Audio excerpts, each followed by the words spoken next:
Welcome to the Excruciating Minutiae Podcast, where we obsess about sports, pop culture, and politics, but mostly sports. Here are your hosts, Randy and Steven. Hello again, everybody, and welcome again to another episode of Excruciating Minutia. Ask before we begin that you go ahead and check us out on excruciatingpodcast.com, where you can find links to all of the different places you can listen to us. I'm Randy. Again, I'll be joined by Steven shortly, and today we'll be talking about more in the line of baseball as we start to head towards the opening of the regular season. We talked in our last podcast about free agency, about the biggest names not moving places.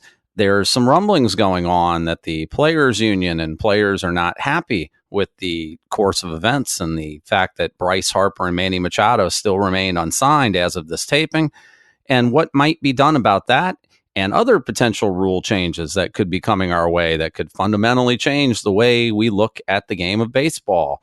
Steven, the main question I have for you as we start this podcast is, we touched upon it in the last one, that teams are now showing a little bit more sabermetric influence. And in doing so, one of the things that they're maybe not willing to do that they used to be is offer large contracts for large amounts of money to any free agent, because it's just not a good strategy, not a good economic strategy, not a good baseball strategy, particularly when younger players are dominating the game more than they ever have before, at least in our recent memory.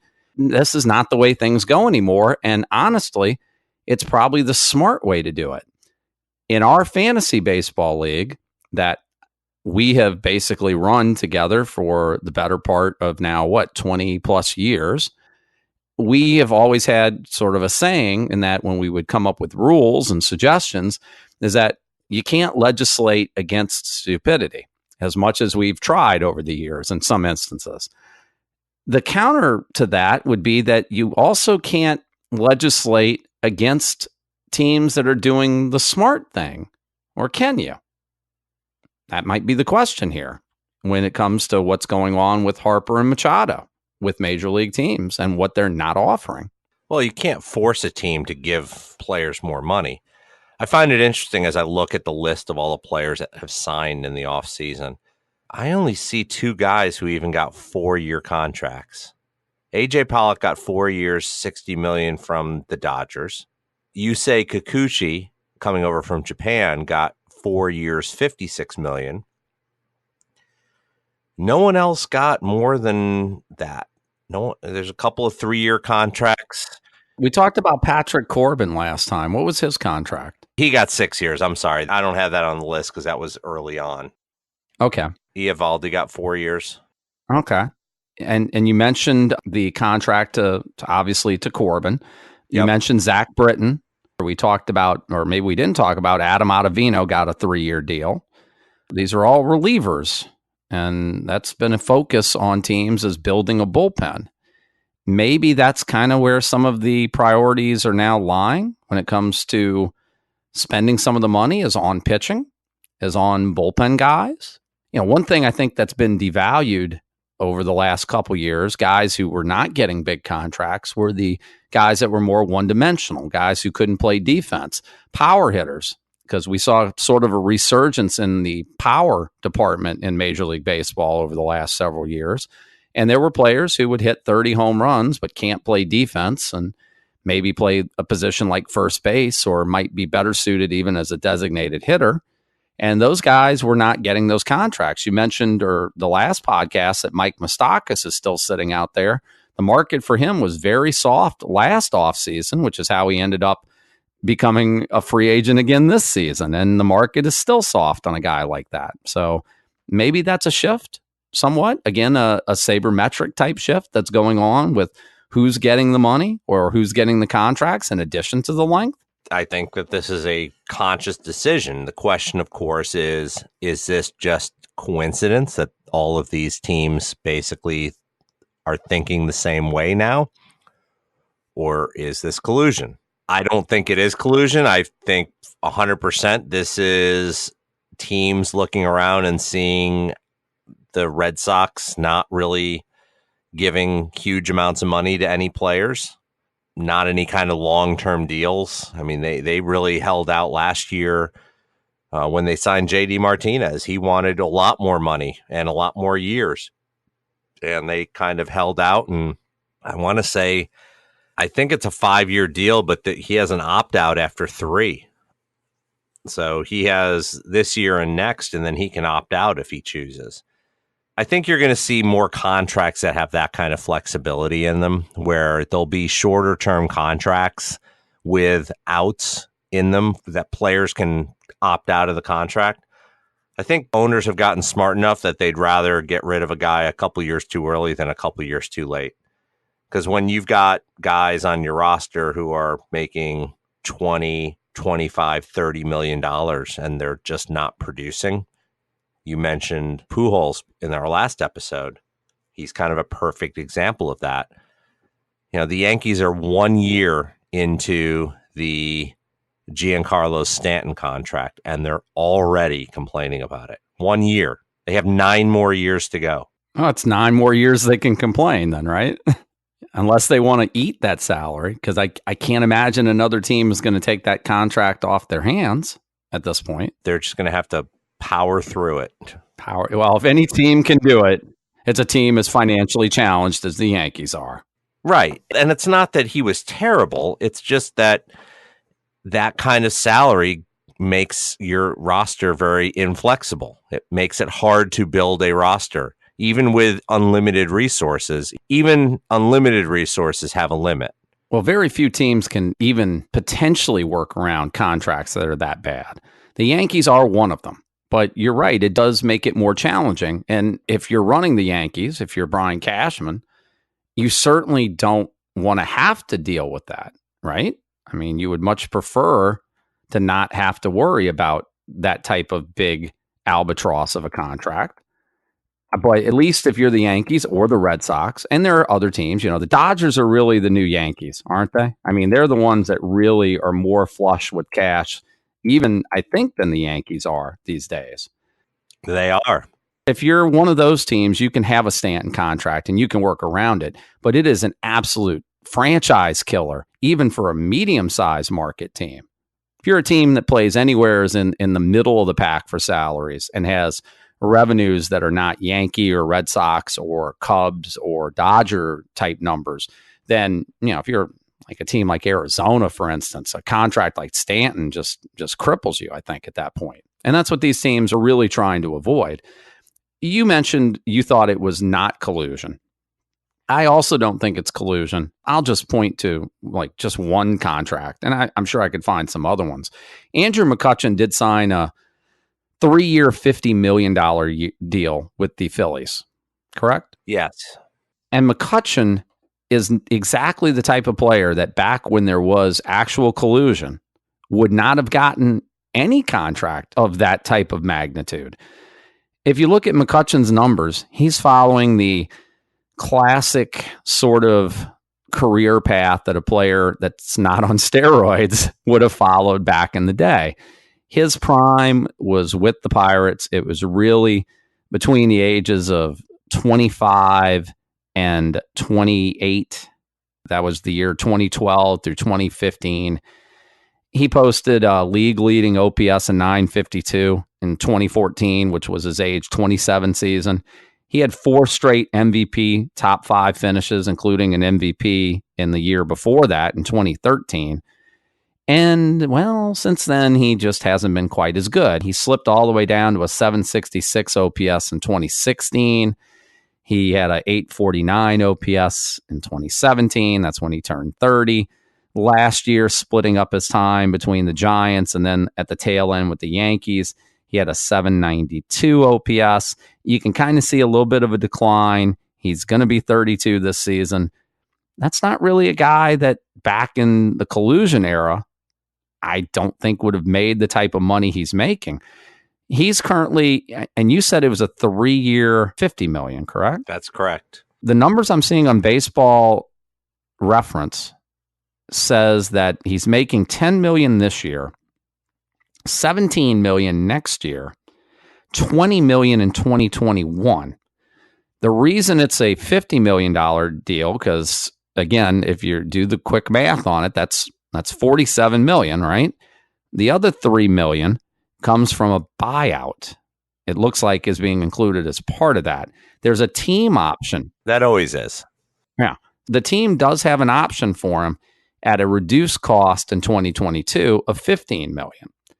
So if they want to, they can make that into a 4-year deal if McCutchen is still productive. But obviously there's concern that he might not be, simply because, he'll be 35 come 2022. And whether or not he's already in a decline, whether or not that continues, if he can arrest that decline, reverse it even, he's going certainly to a better hitter's park than he's probably played in either of his previous stops. And Pittsburgh, all those years, is not a particularly great hitter's park. That I think that's more of a neutral or even a pitcher's park. San Francisco, obviously not a hitter's park. The Phillies, well, that is a hitter's park in Philadelphia. So, maybe that kind of changes that around a little bit. And maybe Philly is keeping him for that team option come 2022. But that's the type of contract, I think you'd agree, back when there was actual collusion definitely going on back in the late 80s. That type of contract, I don't think would have been offered to a guy like McCutchen back then, which makes me think this is just a new way that front offices are looking at things, the way that are working successfully for certain teams, and they're just trying to emulate them at this point. I believe this is called a market correction. When something goes on for a certain length of time, it doesn't work out, people will dial back. That's a normal thing. Sometimes you'll see that stock market make a market correction, right? All stocks are going too high, and all of a sudden there'll be a sell-off. I think this is essentially the sell-off. You have a lot of teams at the top who already kind of have their teams already built. You have a lot of teams at the bottom who aren't really interested because they're rebuilding and they're looking for cheap, young talent. Look at what happened just this week. The Marlins traded away basically their last good player, right? Well, of course they did. They're the Marlins. That's all they do. The Marlins don't really count in this. We're talking about major league franchises run by major league people. I'm not really sure the Marlins constitute that anymore. I don't think they've constituted that for a long time. And yet they have 2 World Series, which gives some validity to the way they've run things over the years, maybe. Yeah, I mean, all 17 Marlin fans that are left in existence are really, really upset to see Real Muto get moved, but he didn't want to be there any more than any of the Marlin fans want to be it's there to watch Marlin games. Am I right? That's right. That franchise is on life support. By the way, Jeffrey Loria, if you're listening out there, you for killing baseball, not in one market, but 2. Worst owner maybe in baseball history. And there have been some bad ones, but that piece of garbage takes the cake. Crushed baseball and ruined the market in Montreal. Then gets his hands on the Marlins team, lies to the state of Florida, lies to the people and the citizens and the government in the city of Miami, basically bilks that city to build him a new stadium, pocketed money left and right over the years, dismantled that team over and over again, did nothing but empty the coffers right into his pockets, and then ends up selling the franchise and then turning a nice, tidy profit on the top of all of that while basically ruining the market in South Florida. Where's karma for Loria? It's coming. It's one step short of a war crime. It's so bad. I hope so. Where he's going, he won't need a sweater. My God. I mean, I've never seen an owner do more damage to a sport or to a market. We were talking about this in between podcasts that we'll have to talk about a Mount Rushmore of terrible owners. I think I suggested maybe one from each of the 3 major sports and then a wild card slot. I got to believe Loria has got to be your baseball representative on that Mount Rushmore of bad owners, at least of the modern times. Does he get 2 heads on Mount Rushmore for killing baseball in 2 cities? No, I think he just gets 1. It's like the Lifetime Achievement Award. It's like what they give you in the Oscars when you're dead, except he's not dead. He's living on the taxpayers' money from the city of Miami somewheres on a beach sipping a martini. I blame Bud Selig. I blame somebody. No, I blame Bud Selig. He was Bud Selig's buddy. He's the one who got him in as an owner in Montreal. He's the one who basically, when he was like, "Oh, well, we'll buy the franchise from you, and then you can take over." That whole, you take the franchise in Florida, and then John Henry's going to take the franchise in Boston, and Major League Baseball is going to take that franchise, and then we're going to put them into Washington, and then we're going to sell it for boatloads of cash. Aren't you the happy one that you ended up with John Henry? Oh yeah, and that was like a big scam. It feels like it's like one step higher on the rung than selling Amway, isn't it? It's straight out of the mafia. That's like a mafia move right there. Tony Soprano would be proud. You're right. Tony Soprano would be happy. You know what would have stopped some of the Jeffrey Loria nonsense we saw all those years in Miami? Would have been if there was some sort of salary structure like we see in the NFL, like we see in the NBA, that involved some sort of tandem of a salary cap and a salary floor that would force teams to actually spend some money rather than shoveling it into their pockets, a la Jeffrey Loria. And Loria is not the only one. We're picking on him here because, well, he's an easy target and he's a douchebag. But that aside, he's not the only one.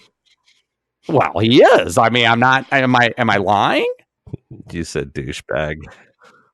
I do want to apologize. That was not really called for. I want to apologize to all the douchebags out there for comparing Jeffrey Loria to them, because he's probably worse. He's not the only guy out there. He's not the only owner who's running the team. And I'm not saying owners shouldn't make profit. Owners absolutely should. They're the ones that make the capital. They're the ones that have to invest large amounts of money into buying a sports franchise. And no one says that they should be forced to run it at a deficit or lose money. And I don't have a problem with an owner making money or making lots of money. I do have a problem with owners taking large amounts of money in baseball from revenue sharing, and that's the way it works, right? Team like the Yankees or the Red Sox, they go over a luxury tax. They're going to pay money into a pot of revenue sharing that essentially is going to get worked down to these small market teams like the Marlins, like their sister, cousins, whatever, in Tampa, right? That's another team that takes a lot of money in revenue sharing. Some of these teams are making profit because Major League Baseball just had a huge television deal, did they not? Yes. Just from a year or two ago. Yep. So teams are making a ton of money from that television deal, plus the revenue sharing they get. Before you even sell a ticket, a team like Tampa or the Marlins, these teams are close to making a profit before they even sell one ticket. Am I right? I mean, it's got to be pretty close. Yeah, they are. I think that's one of the reasons why some of these big market teams have been really making moves to get themselves under the salary cap, because they're tired of paying that money, not because they can't afford it. It kills them that it goes to these teams at the bottom who are making no attempt to do anything to improve baseball other than just take the money. The salary cap and the luxury tax and all that doesn't put a dent in what the Yankees do or the Red Sox or LA for that matter. It's literally in all three of those places, they're just printing money. So it's not about that. It's about the fact that they hate the fact that they're giving money.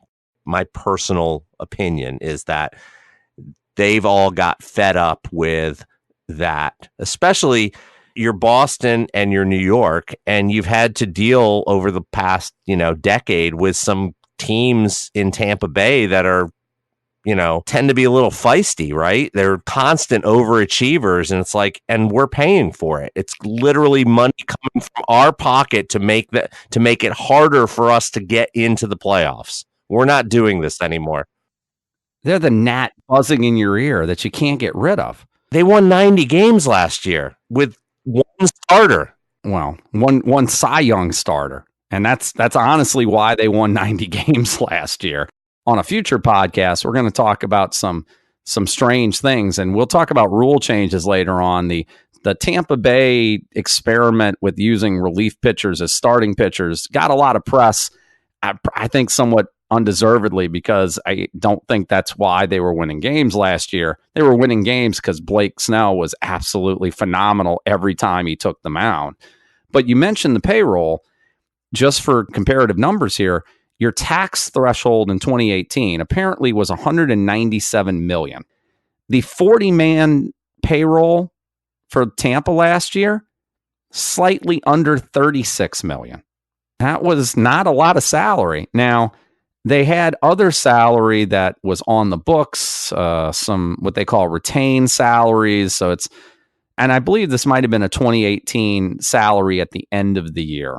So I think this was the updated at the end of the season was where their salary was. Because if you look at it, break down their salaries, they show in retained salaries like Chris Archer's salary. And he, of course, had been traded midseason last year, correct? Eovaldi was another one of these guys who was traded in season. So their overall salary, they did spend more money than that on their payroll. But even then, when you factor in buried minor league salaries, and these aren't guys that are dead, they're just maybe, I'm not sure how they defined a buried minor league salary. I'm not really sure I want to know how the site defines that. But they have retained salaries for players who obviously were traded or who they still owed money to, even though they were on another team. Guys who were on the DL, their active payroll, Tampa still only paid about $68 million and change overall last season. That's not really a lot of money compared to, like you said, a team like the Red Sox or the Yankees. It certainly, I don't even think compares to a team like Baltimore, probably, who finished behind them, or Toronto. And that's got to be annoying, as you said, to have a team like Tampa making no effort to really spend money. And yet there they are in front of you. That's got to be a little bit frustrating, to say the least, no? How much did you say the Rays payroll was in 2018? In 2018, by the end of the season, their 40-man payroll was slightly under $36 million. But they overall spent somewhere in the ballpark of $68 million and change, a little bit under 69, just to make sure we're on the same page. That counts guys they traded, like Chris Archer in season. That counts guys like Longoria, who apparently they still owed somehow or another $2 million to in some fashion. Sure. Their revenue in 2017, TV revenue, ticket sales, the whole 9 yards, about $210 million. So you're telling me the owners of Tampa Bay took home $140 million profit. Correct. That includes revenue sharing. Let's be honest, it's not a true profit, because it's not counting the guys selling peanuts and popcorn in the stands. They're probably making a couple million a year, so we can't necessarily count all of that. Slight exaggeration there, obviously. So yeah, that it's not 140 million, but even once you start paying your office executives and your overheads and whatever, it's not 140 million. It's not even close, right? What the hell? This is the problem, isn't it? I'm not sure who owns Tampa. I'm going to have to look that up, because whoever owns the Rays, this is not a situation where it's a high profile owner, obviously, right? It's not a Steinbrenner type of owner. It's not anyone as infamous as Jeffrey Loria, for instance. Someone by the name of Stuart Sternberg. Sounds like a guy from The Simpsons. Was that the lawyer that Phil Hartman voiced? Oh, that was Lionel Hutz. I'm sorry. Never mind. Yes. Never mind. Stuart Sternberg. I love his Wikipedia entry. Known for owner of the Tampa Bay Rays. Occupation, investor. Well, he's making a hell of a return on his investment. He's the principal shareholder. He's a Wall Street investor. He's the team's managing general partner since November 2005. So he's not the only shareholder. He's a stockbroker who ended up becoming a partner in the firm that he was hired by. He purchased part of the ownership, and then eventually he ended up getting a majority ownership. He's frustrated with efforts to build a new stadium in the Tampa Bay area. Why? Because you probably want Tampa to pay for it. You made $100 and something million a year profit last year, and you want the citizens of Tampa to pay for your stadium? Really, Stuart? That really shouldn't be a surprise. That's a common theme, isn't it? When people talk about greedy owners, when players talk about greed, And I'm not, like I said, I've never been the biggest proponent in these work stoppages when it comes to what players are complaining about, because these players are making ridiculous amounts of money to do something that gives minimal value to society as a whole. It's an entertainment business, right? But at the same time, it helps when you're dealing with what you would call greedy ownership. And I'm not sitting here saying that Stuart Steinberg is greedy, but I'm saying that there's a problem when you're complaining about not having a stadium. And let's be honest, the stadium in St. Petersburg is a dump, right? That's one of the reasons no one goes to see baseball in Tampa, is because the stadium is a dump. Have you been there? I have not been there. Guess what you have that in common with? Pretty much everyone in Florida, because no one goes there. I drove past it on a trip to Florida some years back. I drove past it. I wasn't going there for a game, and it looks awful from the outside. And by all accounts, it's awful on the inside. It's a terrible place to watch a game. It has all the atmosphere of a crater on the middle of some desolate asteroid flying 300 billion miles away from the sun.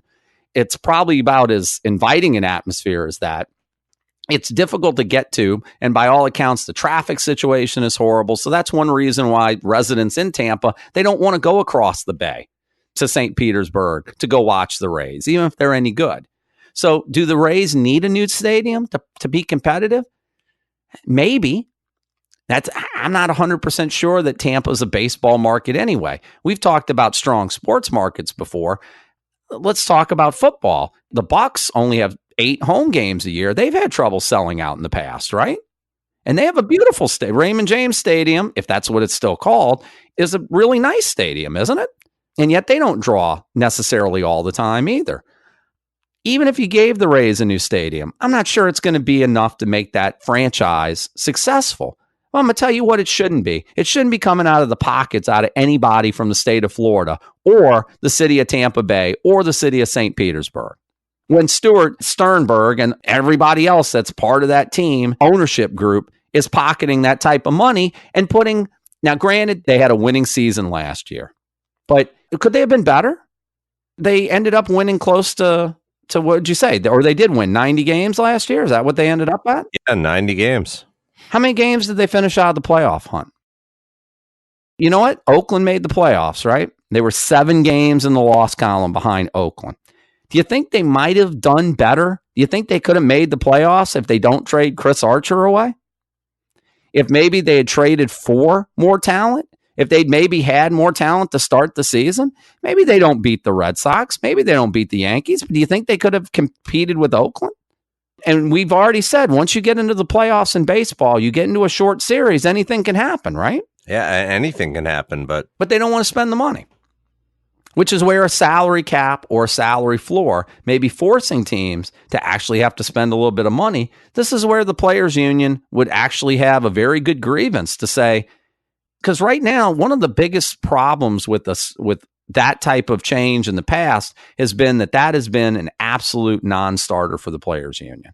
When bringing up a salary cap in the past, the players union, that was a no-go, right? And any labor contract discussions they've had with ownership in the past, whenever salary cap comes up, absolute hell no has been the reply from the players, right?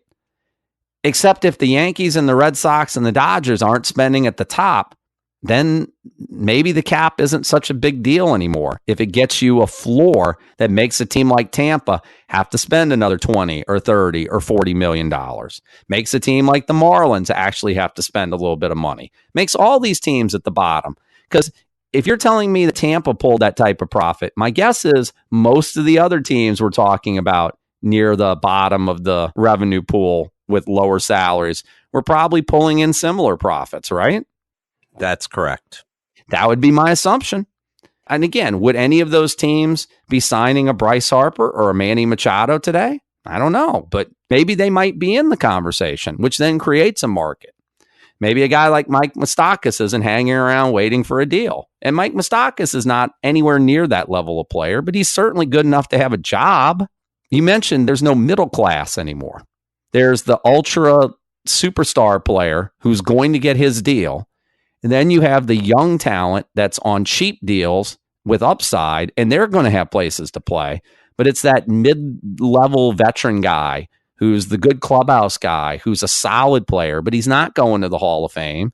He's not going to be the best player on your team, but he's going to probably be better than the cheap guy that you have in his stead, except teams don't want to sign him because, like you said, a team like the Red Sox, where's Mike Moustakas going to play for him? He's not. And then you have a team like Tampa that doesn't want to spend the money because it's much easier to pocket it. That's where they have to fix things. I don't think you can legislate to make teams give Bryce Harper 10 years and $40 million a year, which is a number I think you quoted from our last podcast. I don't think that's possible because you can't make teams spend money that they shouldn't be spending because they're smart. But I certainly think there's got to be a way to force teams to spend money that they should be spending to put a competitive product out on the field. And that has nothing to do with rebuilding. You can rebuild and still have a place for a guy like a Michael Moustakas on your roster somewheres. If you force somebody to spend the money. They might have to. The problem has been that the union basically says the more money people are making at the top, that will trickle down. As we found out in the past, trickle down does not work because you pay for the top guys and then you don't pay for anyone else. For years, there was kind of a middle class in baseball. Then owners got analytics involved and realized that, well, geez, we're paying these guys who are marginally better than much lesser guys. We're paying them these huge salaries. Why are we doing it? And now they're not. And now they're not forced to spend the money at the bottom. Avisail Garcia got a 1-year, $3.5 million contract. A guy like that should be getting more years, more money. Brian Dozier, 1 year, $9 million. Nick Markakis, who had a really nice year last year, 1 year, $6 million. Asdrubal Cabrera, 1 year, $4 million. Wade Miley, 1 year, $4.5 million. These are guys in the past who would have easily gotten $10 to $15 million a year on a multi-year deal. And that's just not happening anymore. And they're not settling for that because that's where they want to settle. They're settling for that because that's the best offer. There's got to be something that can be done. I think that when it comes up for the next negotiation between the players' union and the owners, that something is going to have to be addressed, and maybe that's going to have to be the exchange, and that's going to have to be the give and take. And we all know that compromise works so well in today's day and age, that compromise is the rule of the day. But in this case, as it should be, compromise is probably the answer to this. The players' union may have to balk at the idea of a salary cap and just say, look, we'll take a salary cap at this amount, but we want a floor, and we want a floor that's at this amount, and it's going to be high enough where a team like Tampa can't get away with just saying, all right, we're just going to pocket all this money. They're going to be in a situation where maybe there'd be some sort of penalty, some sort of reverse revenue sharing. If you don't spend it, we'll fine it.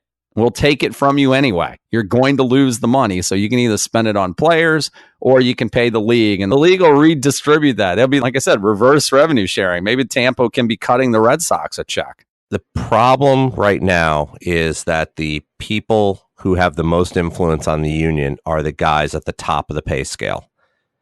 And unless they decide that they're going to do what's best for everybody in the union, they're never going to agree to a salary cap. That's going to be the problem. And the owners are not going to put in a salary floor without a salary cap. You're right on that. But I think that this kind of nicely transitions into the other thing that we wanted to talk about today, which is some of these potential rule changes, because one of the rules change that has been discussed between Major League Baseball and the Players Union is the idea of not giving the worst teams the best draft picks, so that they would actually give draft advantages to the winning teams and penalty for losing teams. Now, from what I've heard, it seems like it's not that if you win the league, you get the first draft pick. It's that they want you to be, even if you're not making the playoffs, they want you to be competitive. So the team that might get the first draft pick will be the last team that didn't get in the playoffs, type of thing. That would be a nice start. You talked earlier about the fact that baseball is really not a place that changes quickly. But some of these potential rule changes are very drastic, very comprehensive. And I mean, I'm just shocked that they're even having these discussions. All of these. I mean, any one of these seems like it's a big step. I mean, this coming off of a year that we just instituted automatic intentional walk. Don't have to throw the 4 pitches, just hold up the sign and the batter immediately goes. Yeah. They've been doing that for over 100 years, and all of a sudden they decided, for the one time every 5 years that somebody throws a wild pitch on a pitch out during an intentional walk, we'll speed up the game a little bit. Some of these have to do with the actual game mechanics as far as speeding the game up. And we will go through them here real quickly and like to get your take on what you feel about them. Some of these have to do with the economic side of baseball. First one is a change that we would say we would have thought would have been coming for a long time, but seemingly had been so entrenched that it never would happen, is a universal DH, the DH in the National League. That would have been unheard of. National League purists will hate that, obviously.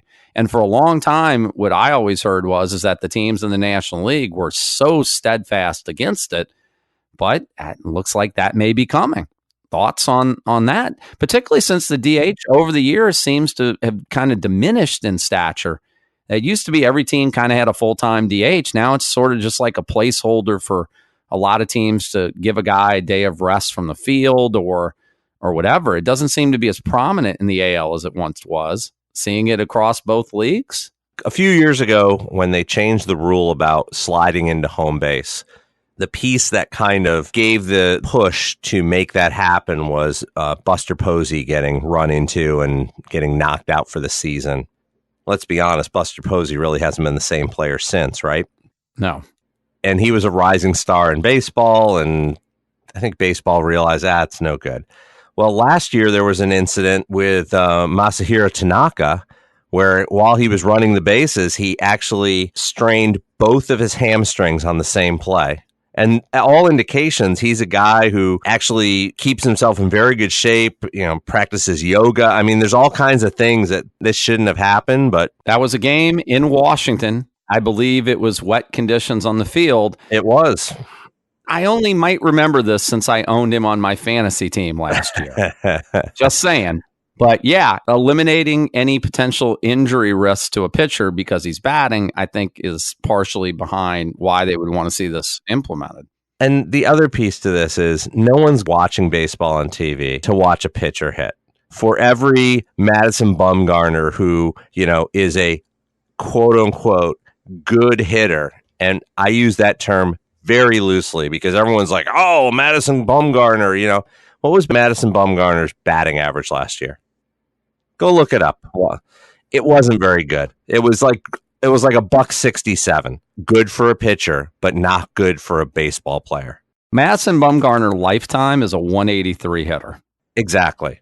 And he's considered a great hitter for a pitcher. So nobody's coming to the stadium to see that. Nobody's coming to the stadium to see a manager manage, and that's always been the argument. Oh, it adds a level of intrigue and strategy to the game. That's not what anyone's coming for. People are coming to see offense.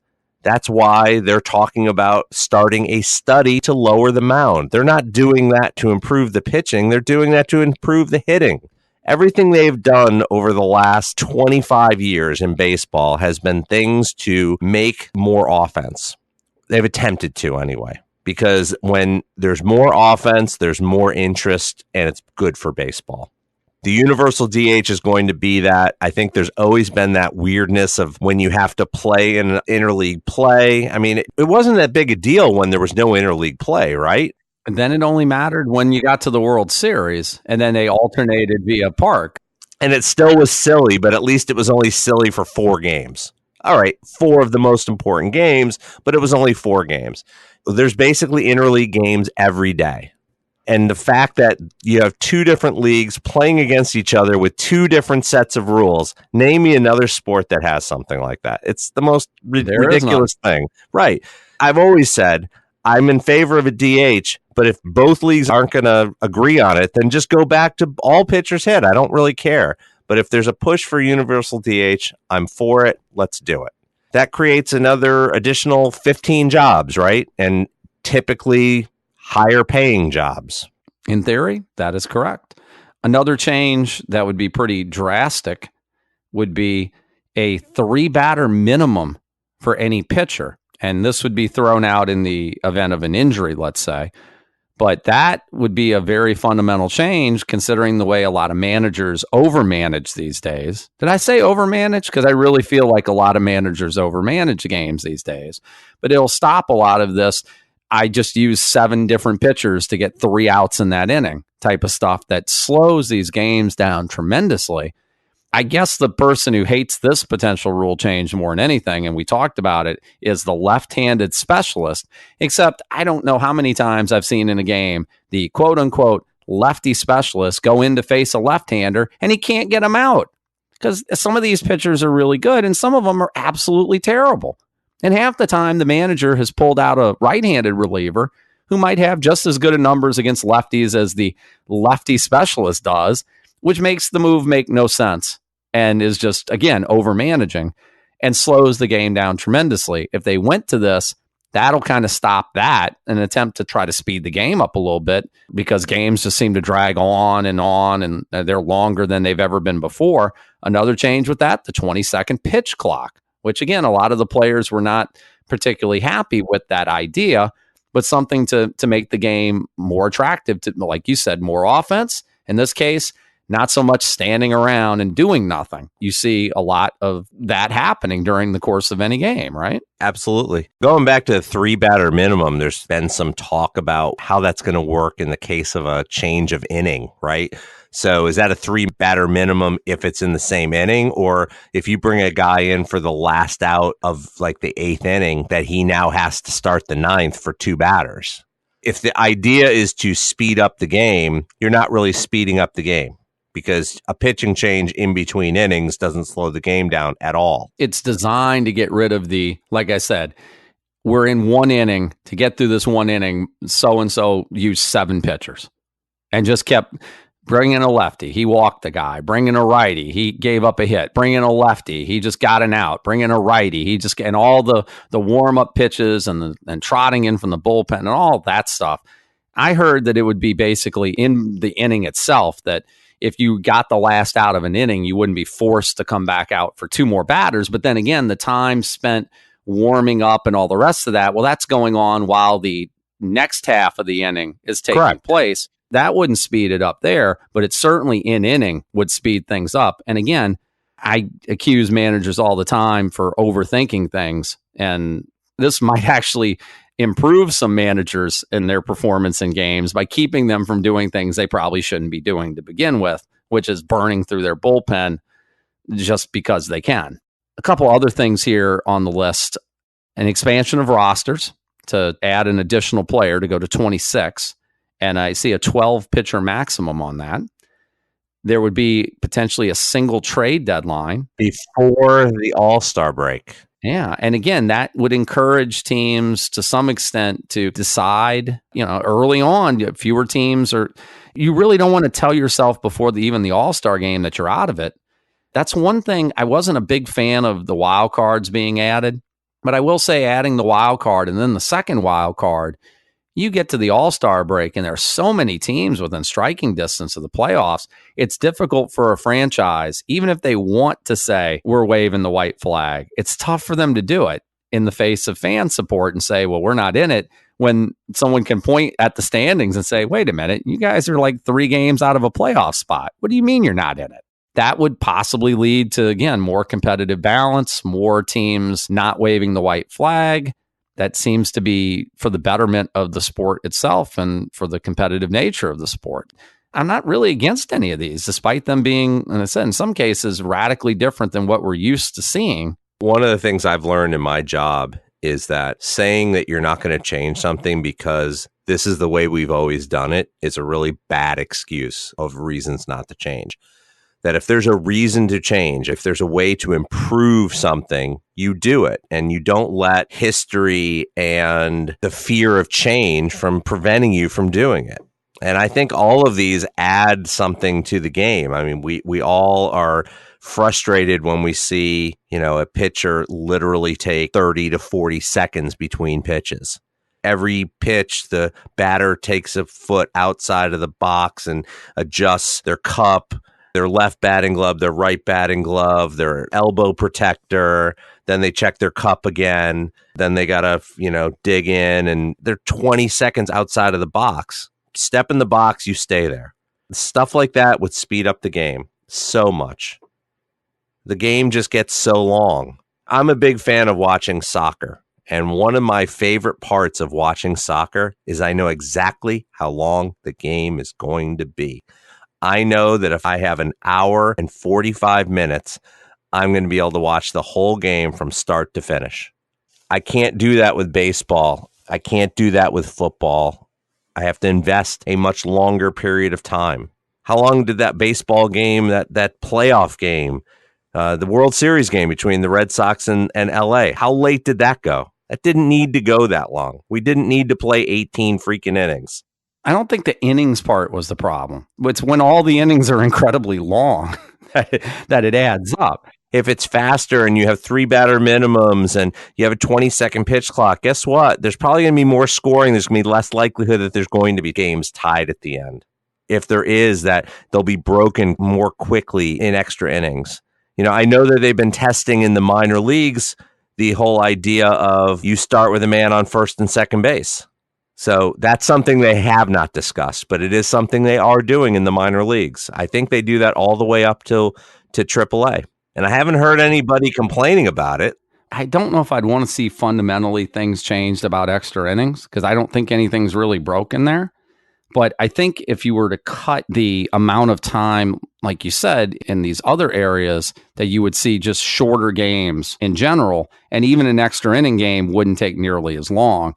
Like I said, you had games that would go 12, 13, 14 innings back in the 20s and 30s and 40s, and these games were still wrapping up in like 3 hours or so, because it was a much different game. No pitching changes. Yeah, there weren't a billion pitching changes. There weren't, like you said, the batter wasn't stepping out after every pitch, or it didn't look like a scene from The Naked Gun with 15 different things going on in between the pitch and Leslie Nielsen with 17 moves behind the plate to call the strike. That wasn't happening back then. Baseball is not a sport of radical change. I think any of the changes we mentioned here would be steps in the right direction. If you want people to watch your sport, you can't bore them to tears. And that's a problem when nothing is going on, right? And that's the problem with a lot of what some of these changes are addressing. When nothing is happening, then it's hard to keep somebody's attention, especially in this day and age. One final thing I want to say on this, and then we can move on. So the good in this was that the owners and major league players met about these rule changes. That's the good thing. But of course, it's baseball, so they can't not put their foot in their mouth and screw things up. The owners really still, to this moment, still want these changes to take place this season, because what better idea is there to make a rule change than to wait to notify all the teams just as spring training is starting? To give them no warning or preparation, basically. Yeah, that sounds about right. On a last note, we're talking about changes, and to kind of tie it in a little bit before with stadiums, since we were talking about Tampa Bay ownership feeling they need a new stadium, is that, well, if you don't get a new stadium, then just call it something different. So we have a couple changes this year. It used to be stadiums had names that you recognized, right? Yankee Stadium, Polo Grounds, Fenway Park, Ebbets Field, Wrigley Field. These are all classical names, right?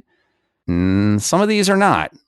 The new park in San Francisco, which isn't really so new anymore, they used to be in Candlestick. Then they moved. That was AT&T Park, apparently, right? Now that will be Oracle Park. That is correct. What is Oracle? Is a huge tech hardware company. They make servers. They make all kinds of high-end stuff. Larry Ellison is the owner of Oracle, one of the richest men in the world. Seems appropriate. A tech company should have that. Yeah, they're based out in San Francisco. And he's very much involved in sports. He's one of the big sponsors of the U.S. America's Cup team. and he has more money than he knows what to do with. Well, apparently he wants to have the park named after his company. So there you go. You said Seattle was being renamed. I always knew the new park. And again, we're using the term new relatively because it's been around for a while. Safeco Field is no longer Safeco, apparently. That's correct. They're moving to T-Mobile Park. Actually, they're not moving. They're just changing the name on the outside. So Safeco was a insurance company, kind of regional in the Seattle area. At least the one thing I will say about T-Mobile is everyone knows T-Mobile. If I'm not mistaken, is German company. I think T-Mobile is Deutsche Telekom is what the T stands for. Considering how many calls get dropped through T-Mobile, is this? Are they planning for them to drop a lot of fly balls with this new team? Was it looking in advance of bad defense? Well, Seattle has rebuilt. Are they going to be fairly unrecognizable this year? They going to be playing at Boost Mobile Park next season? I'm just hoping they're not going to be wearing pink jerseys for God. T-Mobile. I made the comment earlier that they were just going to keep regressing through technology. And what'd you say it would be? Pony Express Park or Western Union Park, you know. Let's just keep going way back. It can be a throwback name at that park. Miller Park will no longer be Miller Park. It'll be AmFam, or the American Family Insurance Park, but that'll be coming up. Yeah, in 2021. The sponsorship deal with Miller ends at the end of next season, so they've already announced that it will be AmFam Park, standing for American Family Insurance Park, in 2021. Because when I think about baseball in Milwaukee, I think about American Family Insurance. The White Sox, which used to be Comiskey for the longest time, and then it went from when they built the new stadium, again, this has been a while, so the current stadium, it was then called just New Comiskey Park.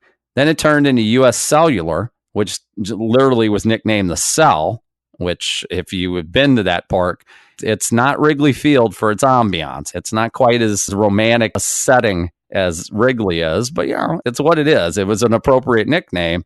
Now it's going to be Guaranteed Rate Field. That name actually changed a couple years ago. These next ones that I had on the list were... You see, I didn't even realize that. Right. That's what it was. It was like, I didn't even know that that's what it was called. I've never heard it even referred to it as that. It's appropriate. The only thing that's been guaranteed for the White Sox is that their team has sucked the last few years. Should be Guaranteed Suck Field. That would be better. Well, actually, it's Guaranteed Low Rate of Attendance Field. Yeah, it could be that. Guaranteed Rate of Decline. I mean, we could go any number of directions with this. As a White Sox fan, I heartily would have endorsed any of these. But yeah, I didn't even realize that. And you had a couple other ones up in here. Texas is Globe Life Park these days. Right. The crazy thing about Texas is, correct me if I'm wrong, it hasn't been that long since Texas got a new baseball stadium. It was not that long ago. They're now getting another new stadium. And this is not just a moment where they're just renaming the stadium. They're actually building a stadium in the parking lot of the existing stadium that is going to have, I guess they've been complaining all along that, since no one comes to the games in the summer because it's too hot and there's no roof and there's no air conditioning. So now they're putting a ballpark with a roof on it. I don't know if it's going to be a retractable roof, but so they're building a whole new stadium. They'll be moving in next season. The stadium they're in now, which was the ballpark at Arlington, right? It's actually Globe Life Park. It was actually briefly AmeriQuest Field in Arlington for a period of time. Then it was renamed the Rangers Ballpark in Arlington, not to be confused with the ballpark in Arlington. And then it was Globe Life and Accident Insurance Company. Because again, when I think of accidents, I think about... Well, the Rangers are actually an accident. Well, the last couple years they've looked like it. They bought the naming rights in 2014. So yeah, they've been Globe Life Field. They've been that for a while. I didn't even realize that. I've been to that stadium. It's a nice stadium. It's a great stadium. Yeah. I've been there too. It was built in 94. So we're talking about a stadium that is basically 25 years old. It's going to be gone. And again, I'm going to take a wild guess and say that the brand new ballpark is being funded in some fashion by the taxpayers of the Arlington, Dallas, Texas, or whatever. Some form of citizen is paying for the stadium in some capacity, is what I'm guessing. Just going to take a wild guess there. because that's the way they do it.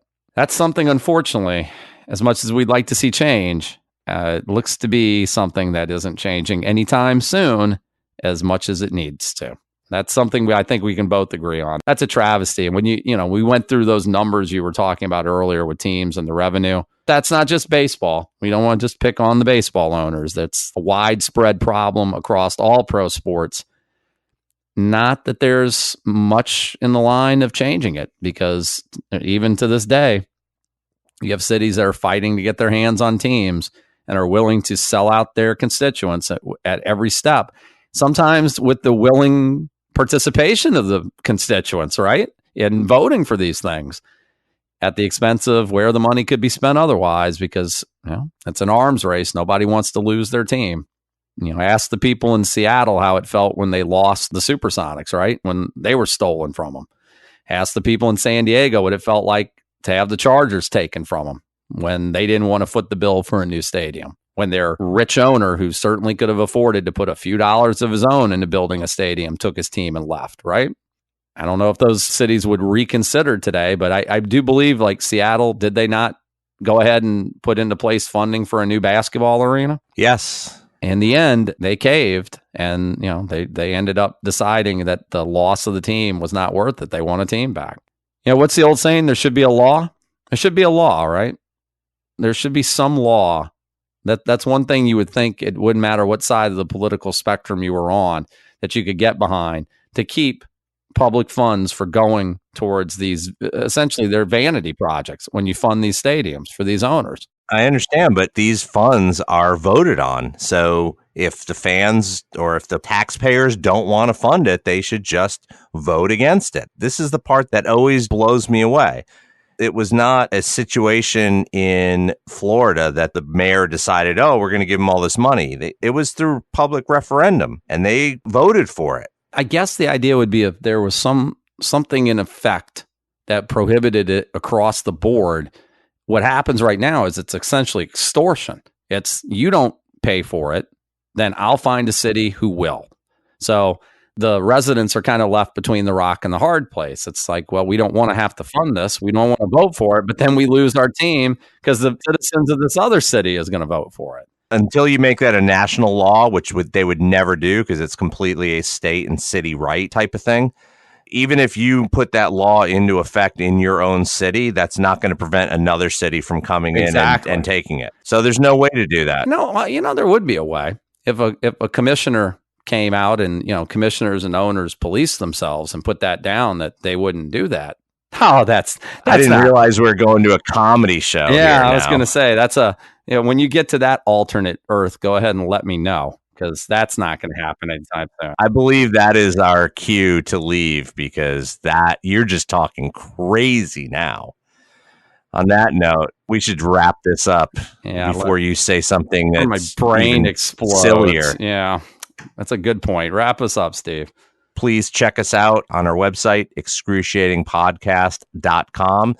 There you can find all the different ways to listen to our show and find ways to subscribe to it. We'll be back probably maybe later this week, maybe next week. I'm not sure. We haven't really decided what we're going to talk about next. I'm sure there'll be something that piques our interest. But until then, thanks a lot for listening. We'll catch you next time. Thank you for listening to the Excruciating Minutiae Podcast. Check us out at excruciatingpodcast.com. Please subscribe to our podcast on any of your favorite podcast platforms and follow us on Twitter at excruciatingpod. See you at the next episode.